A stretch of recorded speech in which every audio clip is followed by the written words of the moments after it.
Hi guys, hey board members. So today we have a story about former President Zuma. So we understand that shame, whatever. He has a daughter by the name of Nomcebo, and that daughter has been asked for hand in marriage, by the king of Eswatini.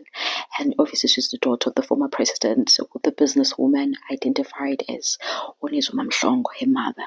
So we understand that she will be introduced to the king's mother, Eswatini, in the coming weeks, and she will be unveiled to the nation during the Reed Dance, because I can't remember they have a Reed Dance, and the Reed Dance is gonna happen around September 2.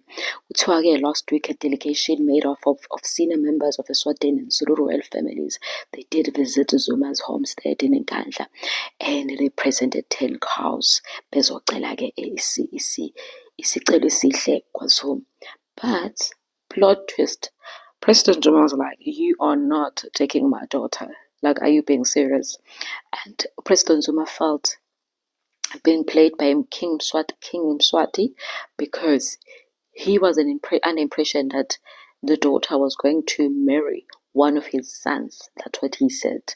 He was not aware that he was the one eyeing the daughter.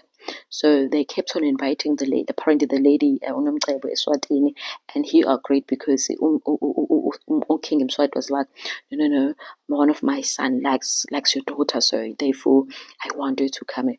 Yeah, bamjikela njengotshwala ebusweni, only to find out ukuthi uMswati uyifonela yena umntana. So by the time they went to present the 10 kettles ezinkomo, uPresident Zuma was not available. Was like, no, there are no blessing.